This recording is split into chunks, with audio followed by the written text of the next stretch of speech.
Nah, hari ini oleh anugerah Tuhan saya dipercaya untuk melayani dan saya akan berbicara yang Tuhan taruh dalam hati saya tentang jangan meninggalkan Tuhan. Nah, saudara yang kasih dalam Tuhan, betul hari-hari ini badai itu besar, betul hari-hari ini goncangan serius, betul hari-hari ini banyak orang nggak bisa memprediksikan apa yang akan terjadi. Tetapi satu hal yang kita tahu, umat yang mengenal Allahnya akan tetap kuat dan bertindak. Yang setuju sama saya katakan amin. Meskipun sudah di rumah masing-masing, ini bukan tontonan. Saya percaya ini ibadah. Dan saya percaya melalui ibadah ini yang sakit disembuhkan, yang lemah dikuatkan, dan yang susah mendapat jamahan Tuhan. Dan kita diajar Tuhan untuk makin dahsyat buat Tuhan. Amin. Iya kan? Nah, hari ini yang kita pelajari, jangan meninggalkan Tuhan. Kenapa? Karena justru di saat-saat seperti ini Tuhan yang beri kuat buat kita, Tuhan yang beri semangat, Tuhan yang memberi perlindungan, Tuhan yang memberi penjagaan, dan Tuhan yang mencurahkan berkat yang sempurna atas hidup kita. Haleluya. Buka Alkitab kita sama-sama bilang sama saya tidak boleh meninggalkan Tuhan. Ayo, jemaat GBI, PRJ, CK7, saya percaya sudah punya gembala yang hebat-hebat kok saudara ya kan. Gembala saudara Dr. Yanto, lalu gembala senior saudara, pendeta Dr. Insinyur Niko ya kan. Wah, ini luar biasa, jadi saya percaya jemaatnya juga luar biasa saudara ya kan. Jemaatnya jemaat militan bagi kemuliaan Tuhan. Ayo sama-sama bilang, saya tidak boleh meninggalkan Tuhan. Yes, sekali lagi sama-sama bilang, saya tidak boleh meninggalkan Tuhan. Amin. Karena Tuhan juga tidak pernah meninggalkan kita. Haleluya. Nah, Ulangan pasal 29, Ulangan 29 ayat 18 bilang itu. Sebab itu, janganlah. Dengar ya, kalau Tuhan bilang jangan, artinya jangan, saudara ya kan. Tuhan bukan cuma iseng kasih perintah, tapi pasti ada maksudnya. Sebab itu janganlah di antaramu ada laki-laki atau perempuan, kaum keluarga atau suku, yang hatinya pada hari ini berpaling meninggalkan Tuhan Allah kita. Whatever the reason, apapun alasannya, ya kan, untuk pergi berbakti kepada Allah bangsa-bangsa itu. Janganlah di antaramu ada akar yang menghasilkan racun atau ipu. Janganlah ada akar pahit. Rupanya kita tahu. Kenapa orang meninggalkan Tuhan? Kepahitan sama pendeta, kepahitan sama orang pelayanan, kepahitan sama gereja, kepahitan karena ini kepahitan karena doanya nggak dijawab, kepahitan karena ada pembimbing yang menyakiti hatinya, kepahitan karena melihat cara-cara hidup orang Kristen seperti ini. Saudaraku yang kasih dalam Tuhan, Alkitab ingatkan kita, jangan ada akar pahit. Jangan ada akar racun. Jangan ada ipuh. Karena kalau kita menyimpan kekecewaan, kita menyimpan kepahitan, itu akan menuntun kita akhirnya meninggalkan Tuhan. Klik. 2 Tawari 24 ayat 24. Walaupun tentara Aram itu datang dengan sedikit orang, namun Tuhan menyerahkan tentara yang sangat besar kepada mereka. Orang Yehuda tentara jumlahnya lebih besar daripada orang Aram. Makanya ayat ini bilang, walaupun tentara Aram itu datang dengan sedikit orang, namun Tuhan menyerahkan tentara yang sangat besar kepada mereka. Karena apa? Tentara Yehuda akhirnya terpukul kalah oleh orang Aram. Dikatakan karena orang Yehuda yang tentaranya lebih besar, tentaranya lebih kuat, telah meninggalkan Tuhan Allah nenek moyang mereka. Demikianlah orang Aram melakukan penghukuman kepada Yoas. Saudara mau sehebat apapun, saudara mau sekaya apapun, saudara mau sejago apapun, saudara boleh punya segala-galanya, tapi kalau saudara meninggalkan Tuhan, anak-anak muda sekarang bilang, kelar hidup lo. Habis. Karena orang yang meninggalkan Tuhan, sorry untuk bilang ini, tinggal menunggu kejatuhannya. Kita lihat selanjutnya, klik. Yeremia 2 ayat 18-19. Dan sekarang apakah untungmu untuk pergi ke Mesir? Hendak meminum air sungai Nil? Dan apakah untungmu untuk pergi ke Asyur? Hendak meminum air sungai Efrat? Kejahatanmu akan menghajar engkau dan kemurtatanmu akan menyiksa engkau. Ketahuilah dan lihatlah betapa jahat dan pedihnya engkau meninggalkan Tuhan Allahmu dan tidak gemetar terhadap aku. Demikian firman Tuhan Allah semesta alam. Lihat, Alkitab bilang, kalau ujung-ujungnya kita meninggalkan Tuhan, maka apa yang terjadi? Betapa jahat dan pedihnya kita. Artinya kita sendiri yang susah, kita sendiri yang sengsara. Tuhan gak pernah rugi kau meninggalkan Tuhan, karena kita yang rugi kalau kita meninggalkan Tuhan. Kita akan mengalami kepedihan, kita akan mengalami kehancuran, kita akan mengalami kekacauan. Dan kita yang pada akhirnya akan mengalami kebinasaan. Selama kita masih dekat Tuhan, masih ada harapan. Selama kita masih dekat Tuhan, pasti ada jalan keluar. Selama kita masih dekat Tuhan, pasti masih ada kekuatan untuk melihat anugerahnya tercurah dalam hidup kita. Yang setuju katakan, yeah. Amin, haleluya. Selanjutnya, klik. Saya pelajari. Kebodohan terbesar dalam hidup ini adalah meninggalkan Tuhan. Artinya apa? Kesalahan apapun dalam hidup kita, selama kita masih mau balik sama Tuhan, masih ada kekuatan, masih ada jalan keluar, masih ada solusi, masih ada kepastian. Tapi kalau kita mulai meninggalkan Tuhan, itu saya beri nama kebodohan terbesar. Saudara-saudara yang mungkin menatap saya dan berkata, tapi ada pendeta yang menyakitkan saya. Mungkin ada saudara yang menatap saya dan berkata, tapi ada hamba-hamba Tuhan yang berselingkuh, itu yang membuat saya kecewa melihat itu. Pendeta gak tahu sih kadang-kala, itu melukai hati kita sebagai jemaat. Saudaraku yang kasih dalam Tuhan, saya mengerti. Ada mungkin hamba-hamba Tuhan yang sifatnya mengecewakan saudara. Ada hamba-hamba Tuhan yang tindakannya melukai saudara. Ada hamba-hamba Tuhan yang mungkin kejatuhan atau kesalahannya membuat saudara tawar hati dan kecewa. Tapi sebagai hamba Allah, saya hanya mau ingatkan buat saudara, makin kita meninggalkan Tuhan, makin kita bodoh. Karena itu saya beri nama, meninggalkan Tuhan adalah kebodohan terbesar. Dan ini yang saya mau bilang, meninggalkan Tuhan adalah mimpi terutama dari setan. Setan gak peduli saudara pergi ke gereja, setan gak peduli saudara bertobat, setan gak peduli saudara bahasa roh, setan gak peduli saudara pelayanan dan penyembahan. Sejauh satu saat nanti kau bisa digoncang, kecewa dan meninggalkan Tuhan. Makanya saya bilang, mimpi terbesar setan di akhir zaman ini adalah melihat orang gereja, melihat hamba-hamba Tuhan, melihat orang yang sudah bertobat, melihat orang yang pernah pelayanan, terlibat aktif dalam kegiatan-kegiatan rumah Tuhan, kemudian meninggalkan Tuhan. Itu bukan hanya mimpi, tapi itu juga targetnya. Itu bukan hanya target, tapi itu juga mimpinya. Berarti target dan mimpi setan untuk membuat kita terpisah dari kasih Kristus. Karena, kenapa saya bilang meninggalkan Tuhan adalah kebodohan terbesar? Karena Tuhan kita besar, kuat, bijaksana, dan tak terbatas. Loh, kita punya Tuhan yang besar, kita punya Tuhan yang kuat, kita punya Tuhan yang bijaksana, kita punya Tuhan yang tak terbatas. Ngapain kita meninggalkan Dia? Kalau saja kita mau dekat dengan Tuhan, ada kekuatan, ada jalan keluar, ada kemenangan, ada kepastian, dan ada mujizat. Jemaat Tuhan dari GBI PRJ CK7 yang diberkati Tuhan. Saya percaya ini waktunya, bukan justru kita menjauh dari Tuhan, meninggalkan Tuhan, justru kita mendekat pada Tuhan. Klik. Saya pelajari. Adapun bodohnya orang yang meninggalkan Tuhan, mungkin sudah menatap saya dan berkata,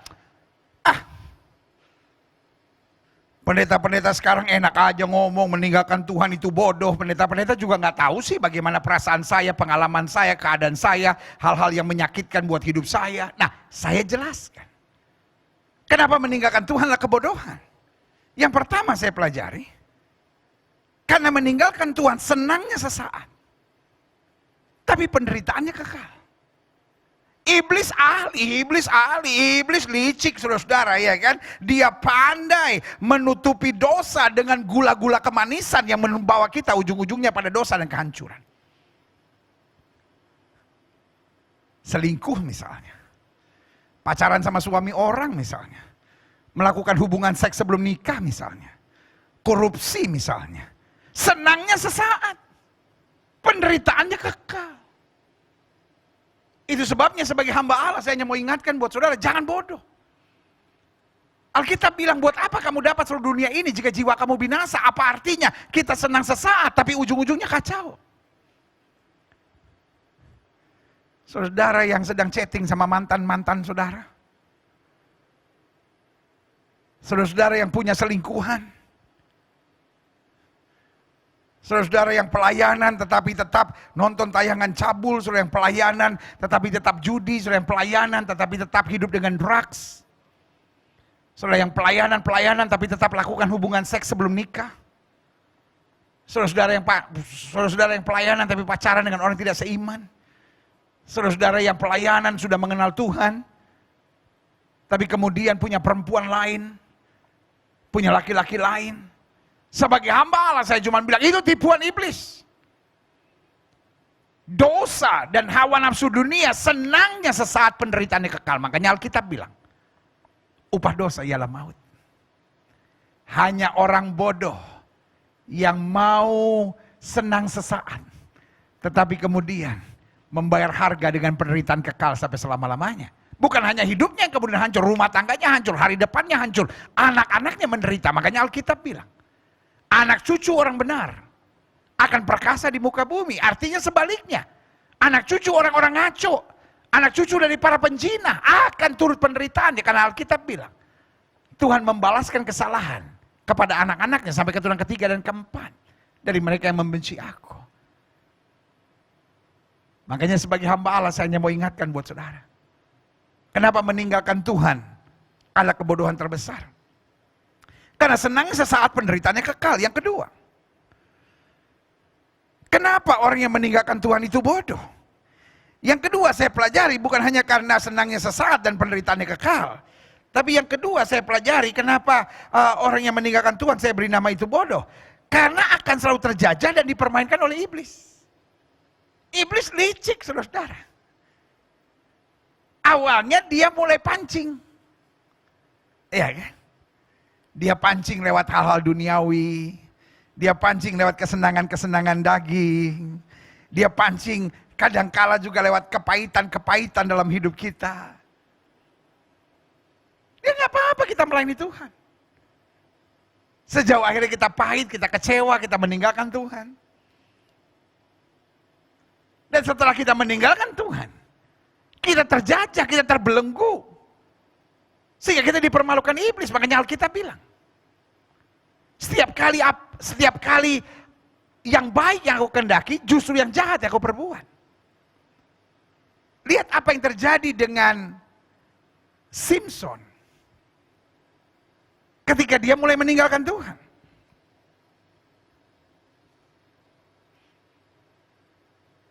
Alkitab berkata, matanya dicungkil. Dan dia menjadi bahan tertawan orang-orang Filistin. Man of God, orang pilihan Tuhan, hanya nggak kuat bertahan.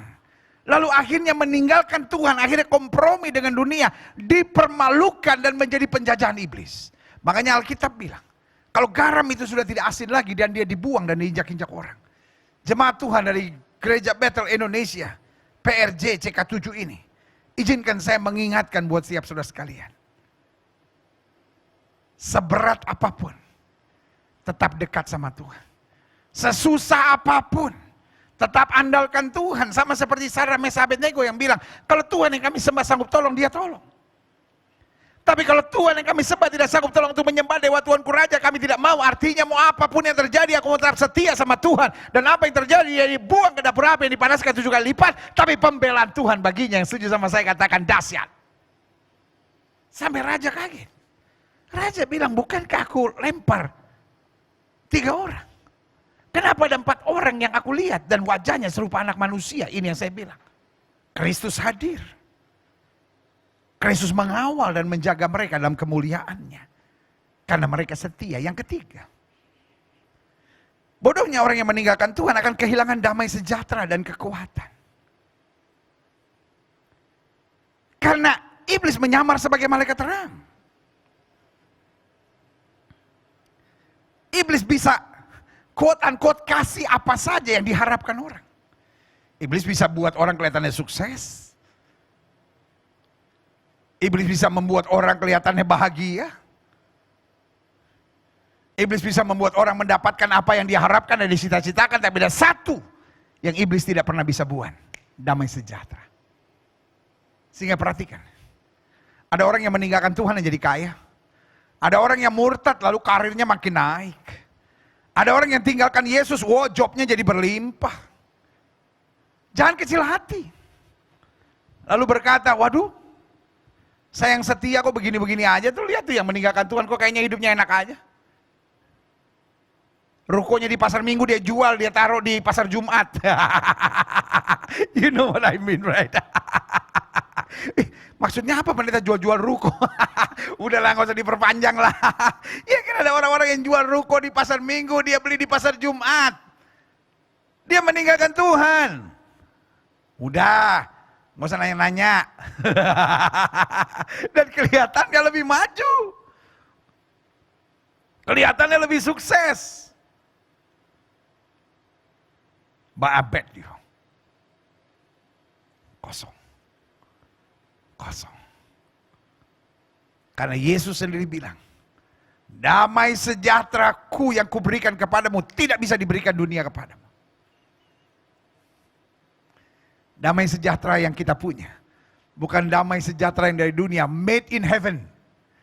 Kita sukacita bukan karena nggak ada masalah, kita damai sejahtera bukan karena nggak ada persoalan, tapi kita damai sejahtera, kita sukacita karena kita tahu Tuhan selalu menyediakan yang terbaik buat kita. Yang setuju katakan amin. Amin. Makin kita meninggalkan Tuhan, makin kita panik. Coba perhatiin. Orang kalau apa-apa panik, orang kalau apa-apa kecewa, orang kalau apa-apa marah, orang kalau apa-apa emosi, orang kalau apa-apa tidak bisa menguasai diri. Saya khawatir bukan masalahmu yang terlalu berat. Engkau yang mulai jauh dan meninggalkan Tuhan. Karena orang kalau meninggalkan Tuhan ada dua yang akan dia kehilangan. Satu damai. Dan yang kedua kekuatan. I know, mungkin kau masih pakai kalung salib. Mungkin di rumahmu masih ada gambar Yesus dan ada salib di situ. But I'm afraid, engkau udah mulai jauh dari Tuhan. Karena orang makin dekat dengan Tuhan, ada dua hal yang terlihat. Yang pertama, dia kuat menghadapi segala perkara. Paulus bilang apa? Aku cakap menanggung segala perkara di dalam Kristus yang memberi kekuatan kepadaku. Dan yang kedua, dia beroleh damai sejahtera.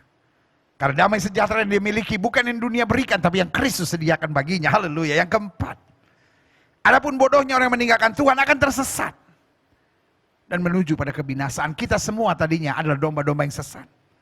Alkitab bilang, tidak ada orang yang benar, tidak ada seorang pun yang mencari Tuhan. Kita semua sesat. Ada banyak orang tersesat di agamanya. Karena agama, amal ibadah, perbuatan baik tidak bisa menyelamatkan kita. Ada banyak orang yang berpikir, kan saya udah beragama. Agama, amal, ibadah, perbuatan baik tidak bisa menyelamatkan kita. Karena Alkitab bilang kebenaranmu seperti kain lara di hadapanku. Ada banyak orang yang berkata, ya tapi kan dia berbuat baik pendeta. Yes. Tapi ingat, orang dunia meskipun berbuat baik, tapi punya sebuah tujuan yang sangat egoistik. Contoh, ada orang yang bilang begini, saya sih sedapat mungkin selalu nolong orang. Karena kalau kita berbuat baik sama orang, satu saat juga orang akan berbuat baik sama kita. Artinya apa? Dia berbuat baik bukan karena ingin berbuat baik.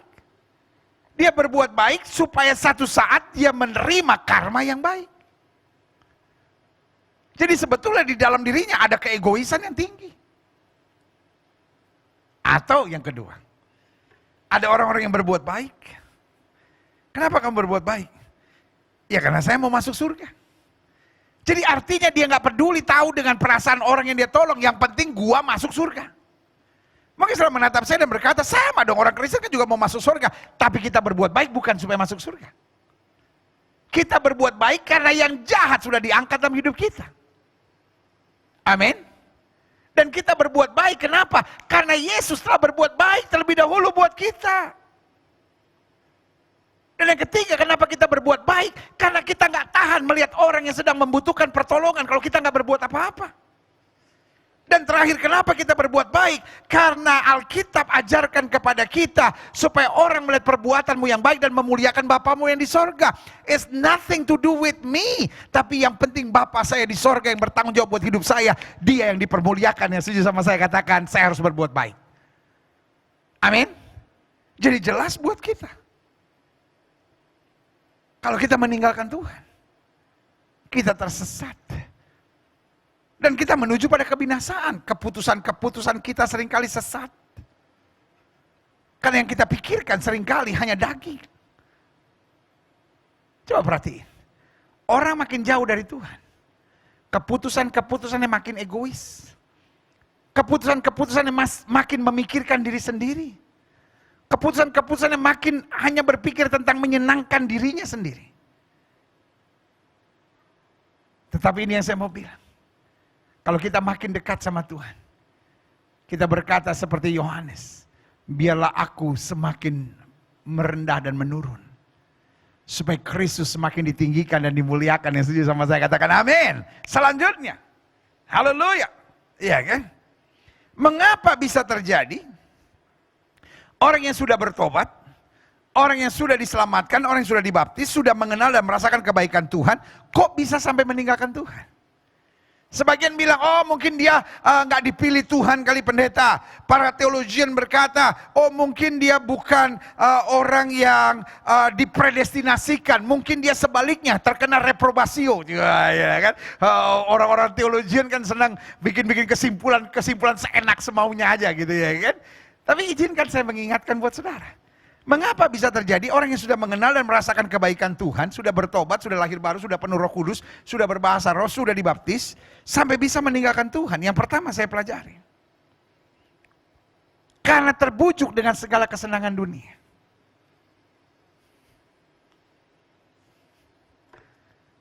Dengar baik. Di dunia ini ada Tuhan dan ada setan. Orang-orang modern bilang, oh setan nggak ada. Kalau setan nggak ada, kenapa banyak yang jadi pemerkosa, jadi orang-orang ngaco, jadi penjilat, jadi koruptor, ya kan? Semua kan gara-gara setan masuk dalam pikiran dia. Nah, Tuhan mau menyelamatkan kita. Tuhan mau memberkati kita.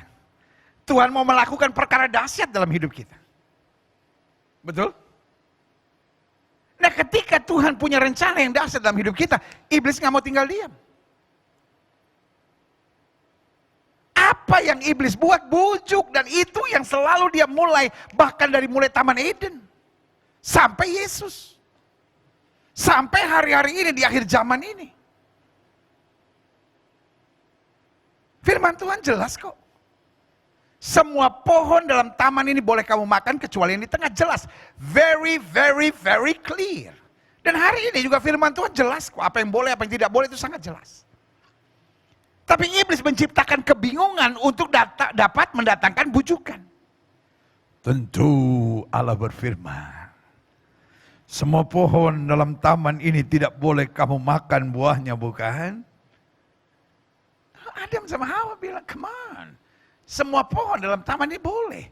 Kecuali di tengah. Jangan makan, raba pun tidak boleh. Lalu iblis bilang, hahaha.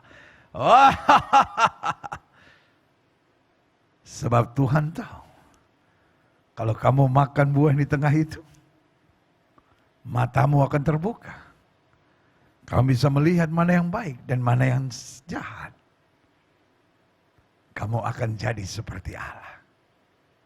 Nah bujukan-bujukan ini yang akhirnya mendatangkan kebimbangan dan keraguan. Si orang berkata cerai nggak apa-apa kok. Memang udah nggak cocok, mau diapain?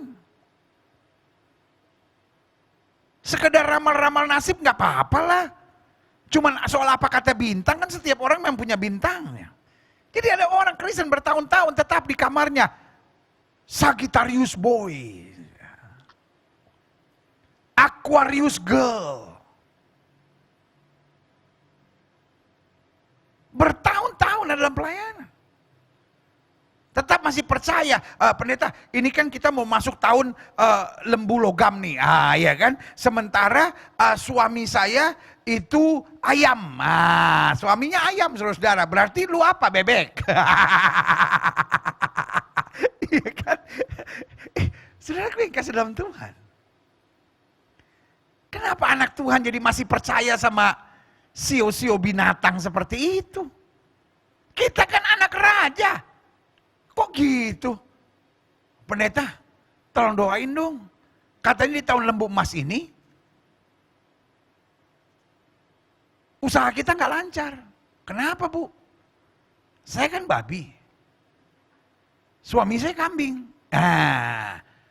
Istrinya babi, suaminya kambing. Kira-kira usaha apa yang bagus di tahun ini?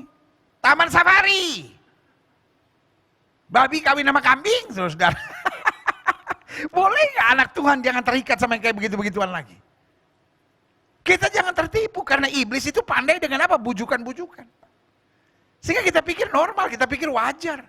Ya gitu jadi anak Tuhan nggak perlu fanatik. Lu nggak perlu fanatik, tapi kita perlu berakar dan tertanam di dalam kebenaran firman Tuhan. Amin. Jadi jelas ya. Kenapa ada orang yang sudah mengenal Tuhan, sudah dibaptis, sudah dipenuhi Roh Kudus, sudah berbahasa roh, sudah dipilih Tuhan, merasakan kebaikan Tuhan sampai bisa meninggalkan Tuhan. Yang pertama karena terbujuk dengan segala tipu muslihat dunia. Bahkan segala kesenangan-kesenangan dunia sehingga akhirnya dia kompromi. Dia pikir wajarlah. Saya sih anak Tuhan, tapi kan ya melakukan hubungan seks sebelum nikah kan nggak apa-apa. Toh ujung-ujungnya kami akan menikah kok. Kalau memang udah nggak bisa dipertahankan ya bercerai juga nggak apa-apa. Yang penting kan tidak saling menyakiti satu sama lain. Saudaraku, jangan mau tertipu dengan segala bujuk rayu dunia ini. Yang kedua, mengapa bisa terjadi orang yang sudah mengenal dan merasakan kebaikan Tuhan sampai bisa meninggalkan Tuhan? Yang kedua saya pelajari, bukan hanya dia karena terbujuk, tapi juga karena kecewa dan tertekan dengan berbagai masalah. Maka Yesus bilang apa? Berbahagialah orang yang tidak menjadi kecewa dan menolak aku. Salah satu senjata iblis di akhir zaman, yaitu menciptakan kekecewaan. Ada banyak pelayan Tuhan kecewa dengan sesama pelayan Tuhan. Ada banyak anak kecewa dengan orang tuanya. Ada banyak menantu kecewa dengan mertuanya. Ada banyak mertua kecewa dengan menantunya. Dan ini yang saya mau bilang, we are not living in Eden yet. Kita belum tiba di sorga. Hal-hal yang mengecewakan bisa saja terjadi. Tapi kita tidak perlu menyimpan kekecewaan dan kepahitan dalam hidup kita. Karena apa? Karena kita berpegang pada Alkitab. Manusia boleh mereka-rekakan yang jahat, Allahku mereka-rekakan untuk kebaikan. Keadaan yang mengecewakan tidak harus menjadi kecewa buat kita. Kenapa? Karena itu tergantung kedewasaan kita. Kalau kita bersikap kanak-kanak, Paulus bilang apa? Ketika aku kanak-kanak, aku berpikir seperti kanak-kanak, aku merasa seperti kanak-kanak, aku berkata-kata seperti kanak-kanak. Itu yang menjadikan kita kecewa. Karena kita mikirnya, aduh gimana ya kondisi begini, aduh gara-gara dia. Saudaraku yang kasih dalam Tuhan. Tuhan bisa pakai situasi-situasi yang mengecewakan untuk membawa kita pada satu kegemilangan kemuliaan Tuhan. Yang setuju sama saya katakan kegemilangan. Amin. Yang ketiga, mengapa bisa terjadi orang yang sudah mengenal Tuhan merasakan kebaikan Tuhan sampai bisa meninggalkan Tuhan? Yang ketiga saya pelajari. Mengapa? Karena tertipu dan terintimidasi iblis dalam hati dan pikirannya. Dia tertipu, dan bukan hanya tertipu tapi terintimidasi, karena iblis paling senang bekerja dengan intimidasi. Dia mau bilang sama kita, kamu gak bakal sanggup, kamu gak bakal menang, kamu gak mungkin sembuh, kamu gak mungkin lihat mujizat. Dan hari ini sebagai hamba Allah saya hanya mau ingatkan buat saudara, kalau engkau merasa iblis mulai mengintimidasi pikiran, roh dan jiwa saudara, ini saatnya engkau tolak dalam nama Yesus, dan engkau berkata, aku percaya. Aku percaya dia pasti tolong, aku percaya dia pasti beri kemenangan, aku percaya semua janjinya dan amin. Iblis paling senang bekerja dengan intimidasi. Jadi kalau sudah mulai merasa, kayaknya saya udah gak kuat nih, saya kayaknya udah gak sanggup nih, saya kayaknya udah gak bisa. Now you know. Sekarang sudah tahu. Oh ini iblis bekerja dengan intimidasi. Lawan dia dengan iman yang teguh, kata Alkitab, maka dia akan lari. Bagaimana melawannya? Alkitab bilang apa saja yang kamu ucapkan kalau kamu tidak bimbang tapi percaya itu akan terjadi. Karena Alkitab berkata sesuai dengan imanmu jadi padamu. Jemaat Tuhan. GBI PRJ CK7 yang disayang Tuhan. Saya percaya tidak kebetulan hari ini kita dalam komunitas yang manis untuk bersama-sama menerima firman Tuhan. Saya percaya firman Tuhan bukan hanya saya menyampaikan buat saudara, tapi firman Tuhan seperti pedang bermata dua. Kita sama-sama belajar duduk di bawah kaki Tuhan. Karena di antara kita tidak ada yang kebal untuk berkata, saya tidak mungkin meninggalkan Tuhan. Setiap kita bisa saja goyah kalau tidak hati-hati. Makanya Alkitab berkata, berdoa dan berjagalah supaya kamu jangan jatuh dalam pencobaan. Roh yang penurut tapi daging lemah. Kepada Joshua Tuhan bilang apa? Kuatkan dan teguhkan hatimu, bertindaklah hati-hati. Di akhir zaman ini, saya mau mengajak saudara untuk waspada, untuk hati-hati. Karena iblis akan memainkan segala peran, segala cara, segala tekniknya. Tujuannya hanya untuk memisahkan kau dari kasih Kristus. Tapi umat yang mengenal Allahnya akan tetap kuat dan bertindak. Dan setuju sama saya, katakan, yeah. Amin. Yang terakhir saya pelajari. Mengapa bisa terjadi orang yang sudah mengenal, merasakan kebaikan Tuhan, sudah dibaptis, sudah penuh Roh Kudus sampai bisa meninggalkan Tuhan? Yang keempat, karena terpengaruh pergaulan. Terpengaruh lingkungan. Makanya Alkitab bilang begini, pergaulan yang buruk menghancurkan kebiasaan yang baik. Ada banyak orang sok tahu, sok jago, sok kebal, saudara-saudara. Ada banyak orang yang merasa, wah saya tidak.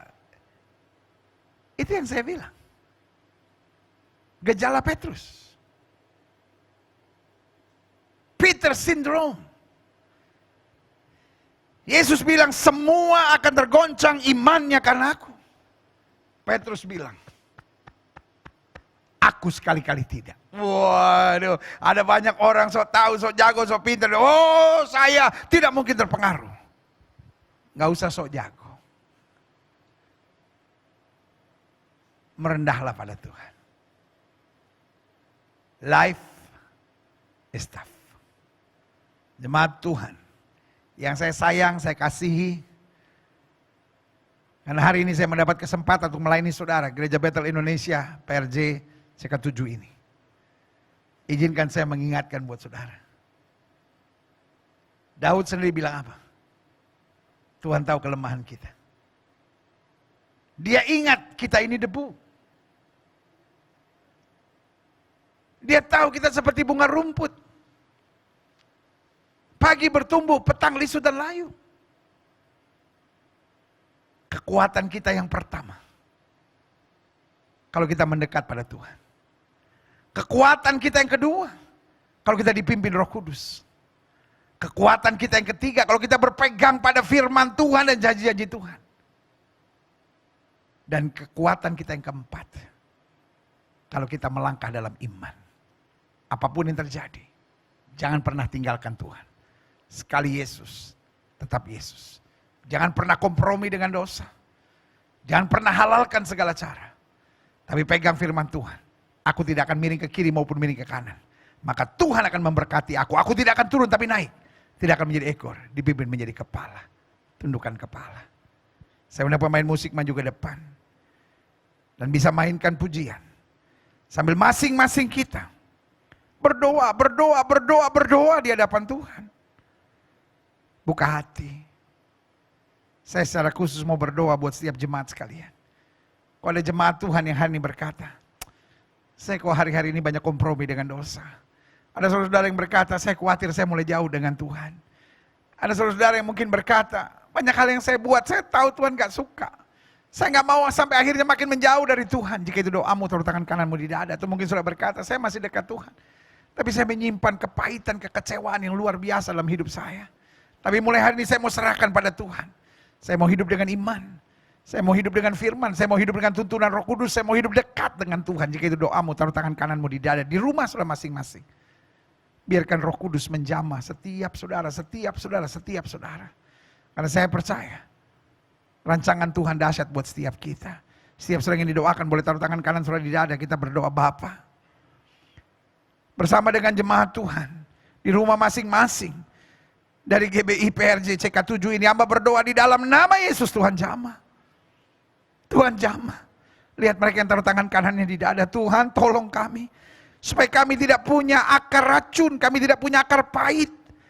Kami tidak hidup dalam kekecewaan. Kami tidak hidup dalam ketertekanan. Kami tidak hidup dengan tertipu oleh tawaran-tawaran dunia. Serta intimidasi kuasa kegelapan. Hamba berdoa di dalam nama Yesus kami dilepaskan. Sehingga kami tetap mencintai Tuhan. Kami tetap hidup dalam tuntunan Roh Kudus. Kami tetap hati-hati. Kami tetap berjaga dan berdoa minta bimbingan Tuhan senantiasa. Karena di tengah dunia yang semakin tidak pasti di akhir zaman ini, kami tahu umat yang mengenal Allahnya akan tetap kuat dan bertindak. Terima kasih Tuhan Yesus. Buat rahmat-Mu, buat anugerah-Mu, buat kekuatan-Mu, buat damai sejahtera-Mu. Terima kasih. Terima kasih. Terima kasih. Terima kasih. Jemaat Tuhan sekalian imani. Jangan coba menjauh dari Tuhan. Karena hanya dekat Tuhan jiwa kita tenang. Hamba juga doa buat yang sakit. Setiap saudara yang sakit, letakkan tangan kananmu di bagian tubuh yang sakit. Karena firman Tuhan katakan, tanda-tanda ini akan menyertai orang percaya bahwa mereka tumpang tangan buat yang sakit dan yang sakit akan disembuhkan. Bapa, dengan iman, kami letakkan tangan kanan kami di bagian tubuh kami yang sakit. Kami tolak sakit penyakit, kami tolak kelemahan tubuh, kami tolak campur tangan kegelapan, kami patahkan kuasanya di dalam nama Yesus. Setan sakit penyakit, kau tidak punya kuasa atas tubuh orang percaya. Karena tubuh kami telah dibeli dengan harga yang mahal, itu darah Yesus. Oleh darah yang tercurah tubuh kami, adalah bait Roh Kudus, bukan tempat penyakit. Kami perintahkan keluar segala virus, segala bakteri, segala kuman, segala infeksi, segala serangan-serangan setan, kegelapan, inflamasi, kami patahkan di dalam nama Yesus. Kuasa kesembuhan mulai menjamah. Karena oleh bilur Kristus kami yang percaya sudah disembuhkan. Kuatkan iman kami.